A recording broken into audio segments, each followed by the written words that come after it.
እኔ ሁለተኛ ስደት እንዳስብ ያደረገኝ ነገር ቢኖር አሰላሙ አለይኩም ወራህመቱላሂ ወበረካቱ።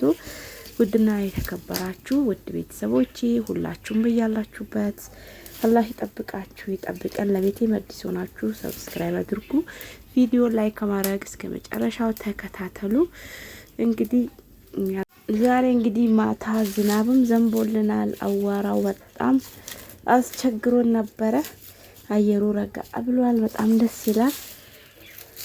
እና እንግዲህ ትላንትና በሰራሁት ቪዲዮ ብዙዎቻችሁ ደንግጣችኋል። እውነት ለመናገር እንዴ እኛኑ እያልሽ እየመከርሽን ምን እያልሽን አንቺ ዳግም ስደትን ትመኛለሽ ወይ? አረ አልሐምዱሊላህ በይሄ የኢማን ጉድለት ነው ምናምን ብላችኋል። በእናንተ አይፈረድም። ወላሂ እኔ አልፈርድባችሁም። ለምን ብትሉ እኔም እዛ እያለሁ ማለት ነው ምን ያመጣታል አሁንም ስደት ያንን ሁሉ ለፍታ ደክማ አሁን ብትመጣ ምን ወርቅ ቆፍራ ልታወጣ ነው እንዴ እያልኩኝ በጣም የሚመለሱት ያሳዝኑኝ ነበር ማለት ነው። ግን አትዘኑም አትዋሉም ማለት ነው። ስለዚህ ተበርቺ ሰላም ይላል ስልጤ። እንደዛ በሉ አያርገብን በሉ። ሀገራችን ገብተን ተረጋግተን በተረጋጋ መንፈስ የምንኖር ያድርገን ብላችሁ ለራሳችሁ ዱአ አድርጉ። ወላሂ ነው የምላችሁ። እኔ በጣም እንደ ቪዲዮም ሰምታችኋል። ከዚህ በፊት ምሰራው ከሌላ ልትመለስ ነው ሲባል ምን ያህል እንደሚጨንቀኝ ወይኔ ነገስ እኔ ሲሄነ ወይ የሚገጥመኝ እንዴ ምን ያመጣታል ቆሎ ቸርችራ አትኖርም እንዴ እያልኩ ራሴን ወቅስ ነበር ማለት ነው። እና ያው የሰው ልጅ የራሱ የሆነ ሁሉ ምክንያት አለው የሚመለስበት። የሰው ልጅ መቼም ጠገብኩ አይልም፣ መቼም በቃኝ አይልም። ፎቅ ቢኖረው ራሱ አለኝ አይልም። ድርጅት ቢኖረው የፈለገ ነገር ቢኖረው አለኝ አይልም። እና የሰው ልጅ ፍላጎቱ መቼም እንትን አይልም ማለት ነው። አይሟላ አልሐምዱሊላህ ካላልነው በስተቀር የሌለን ነው የሚታየን ያለንን ትተን። እና እኔ አንድም እንዳልኳችሁ የባሌ ምላስ እንደዚህ እንዳስብ ያደረገኝ። አሁንም እኔ ልቀመጥ ቢል አልሐምዱሊላህ ቀመጣለሁ እንደ አቅሜ ማለት ነው። ቢብስብኝም ቢሻለኝም ባይሻለኝም መቀመጥ እችላለሁ። አልሄድም ያለ እስከ መጨረሻው አልሄድም ስደት ላይ ማለት እስከ መጨረሻውም ይኸው አለ። የጓደኞቼ በክራይ ቤት ሆኖ እስካሁን ድረስ አብረን የምንሰራ የነበሩ ጓደኞቼ አንዳንዳቸው ሰርተዋል፣ አንዳንዶቻቸው ደግሞ ሳይሰሩ ያው እየኖሩ ነው። ልጆቻቸውን ወልደው እያሳደጉ በክራይ ቤት አሉ። ምን ሆነዋል? ምንም። የራስ ቤት ቢኖር በእርግጥ ጥሩ ነው፣ ለልጅ ልጆችም የሚወረስ ነገር ነው። እንደገና ደግሞ ቤት ክራይ ከሌለ ደስ ይላል። የለፋችሁት የደከማችሁበትን አንስታችሁን ስታችሁ ለሰው አትሰጡም። እኔ ቤት ክራይ ብቻ ነበር ያሳደደኝ ድሮ ማለት ነው። ቤት ክራይ በቃ ሌላ ነገር ምንም አልነበረም። እና ቤት ብቻ ሰርቼ ሀገር ይገባለው ነበር ያልኩት። ድሮም ነጋዴ ነኝ፣ ሰራለው፣ አላጣም ነበረ። በደንብ እየሰራው ያለ ንግድ የሰው ቤት ነበረ። የሆነ የተጨመርኩት እቁብ ነበረ። በዛ ቤት ውጪ ሲሉኝ በቃ አለቀስኩ። ያንን እቁብ በምን ልጥለው ነው? ከዚህ ቤት ከወጣው ደንበኛው ይወዛገባል። እንደገና ደንበኛ ለማፍራት ብዙ ጊዜ ይወስዳል። በቃ በዛ ተበሳጭቼ ስደት ድንገት ጀመርኩኝ። አልሐምዱሊላህ ሳያንገራገረኝም ጨረስኩ፣ ሄድኩ ማለት ነው። እና ቤት ብቻ ሰርቼ ነበር እመለሳለሁ ያልኩት። ሳይሆን ቀረ 11 አመት ሰራው። አሁን እንግዲህ ዳግም ሳስብ ራሱ ለራሴ ጥያቄ ይሆንብኛል። እንደዚህ ስላችሁ እናንተ እንድትጨናነቁ፣ እናንተ አገራችሁን እንድትጠሉ፣ አገር እንዳትገቡ እያስፈራራዋችሁ አይደለም። ሁሉም የየራሱ ተሰጥኦ የየራሱ የሆነ አላህ የጻፈለት ነገር አለ። በሰው ችግር እናንተ አትሰቃዩ። በሰው ደስታ ደግሞ ልክ እንደዛ ሰው እኖራለሁ ብላችሁ አታስቡ። በተለይ ከስደት ወደ ሀገር ስትመለሱ እንዳሰባችሁት አትጠብቁ።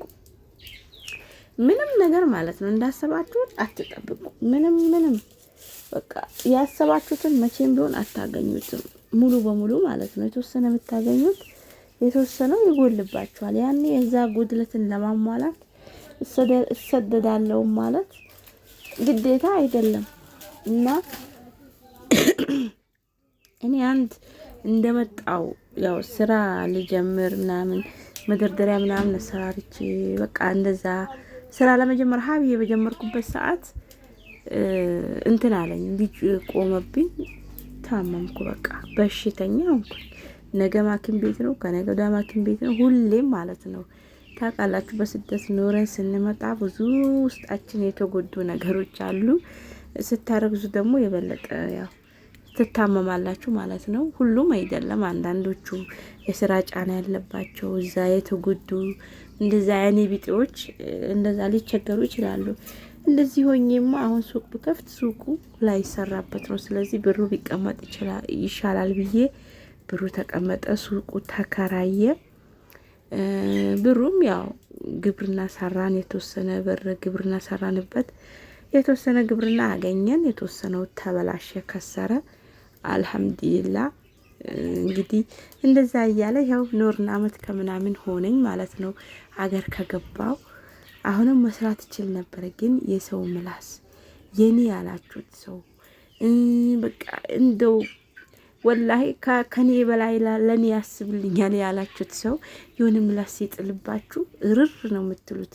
በተለይ ስደትን የቀመሰ ሰው ምላስ በፍጹም አይችልም። እንዴት ጠንካራ እንዴት ጀግና የሆነ ሰው በስተቀር ወላሂ ከምንም በላይ ምላስ ያሳብደዋል ማለት ነው። እኔ አልችልም። በቃ ምንም ነገር ካለኝ በጣም ነው የሚሰማኝና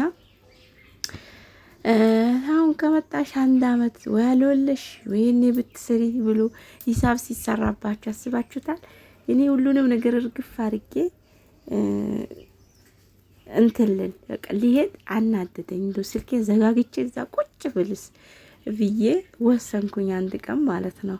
ከዛ ለሱ ግን እንደዛ ብዬ አልመለስኩም። ያለኝ አንድ የሻይ ቡሽ ሳይቀር ጨርሼ ሙልጭ አርጌ ሲጨርስ ነው ስደትን ምናልባት ካሰብኩ እንጂ አንተ ትሄዳለህ እንጂ እኔ በፍጹም አልሄድም ብዬ ነበረ የፎከርኩበት ማለት። ግን በግሌ ደግሞ እኔ ሄጄ ማንም ሰው ሳያውቅ ሄጄ ስልኬ ዝግድግድ ታርጌ ቁጭ ብዬ ብሰራስ ብዬ ነው የወሰንኩት። እና አላህ ደግሞ ለሁሉም ነገር ምክንያት አለው። ለሁሉም ነገር ደግሞ የሚያሳካው እሱ ነው። እኔ በጋ አይደለው በ6 ወር ልጅም ወልደው ልጄ ከወለድኩ እንግዲህ 6 ወር ሆነኝ። አሁን ገና ማለት ነው 6 ወር ሞላኝ። እንጀራ እየጋገርኩ ነው እንግዲህ እያወራኋችሁ ያለሁት እና 6 ወር ሆነኝ። በዚህ 6 ወር ደግሞ እኔ ሁለቴ መውለድ አልችልም። አልሐምዱሊላህ ሆዴ አልደረቀም። መውለድ እንደምችል አሳይቻለሁ ከአላህ ጋራ። አልሐምዱሊላህ አላህ በሁሉ ነገር እንትን አይላችሁም። ልጄንም የገደለብኝ አላህ የወሰደው በምክንያት ይሆናል።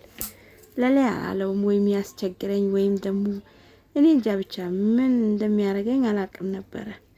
አላህ ያለው የፈቀደው ሆነ። እኔ ያልገደልኩት። አሁንም ደግሞ እንደገና መውለድ የምችለው እኔ አይደለም። እንግዲህ አሁንም አላህ ይሰጠኛል ብዬ በተስፋ ጠብቃለሁ ኢንሻአላህ። እነዛ ሆኜ አስቤ ያቺ ሴትዮ ደግሞ እንደዛ ሪከርድ ስታረግልኝ ገረመኝ። በቃ ስደት እንዲህ ነው ወይ ሁለተኛ የሚጀመረው ብዬ እንትን አልኩ። መሄድ ብርቅ አይደለም፣ መቅረትም መታደል ነው። መቅረት መሄድ ደግሞ ያን ያህል ውርደት አይደለም። አልሐምዱሊላህ በጉልበታችን ሰርተን ለማግኘት ነው። ስንቶቹ ተሰደዋል። እንደው እኔን ብዙ ሰው ጀግና ነሽ፣ አንቺ ጀግና ነሽ፣ 1 አመት ሙሉ ስደትን ሳታስቢ መቀመጥሽ ይሉኛል ማለት ነው። እና እኔ አሁንም ቢሆን እርባታ ብትሉ ግብርና ብትሉ ንግዱን ብትሉ ሁሉንም እየዳበስኩት ነው። አልተቀመጥኩም። አንቺም ባልሽም ስራ አትናቁ፣ ስራ ስሩ ለምትሉ ማለት ነው እየሰራው ነው።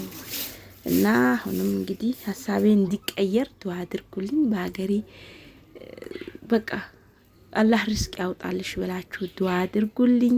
ያን ያህል አልቸገረኝም። አጅሬ እንደዛ ነገር ነው እንግዲህ ሁሉን ነገር ለማውራት ይከብዳል። እኔ በነገራችን ላይ የቤትን ነገር ወደ ሚዲያ አውጥቶ ማውራት በጣም የሚያስጠላኝ ነገር ቢኖር እሱ ነውና አይዟችሁ፣ አብሽሩ፣ አትፍሩ።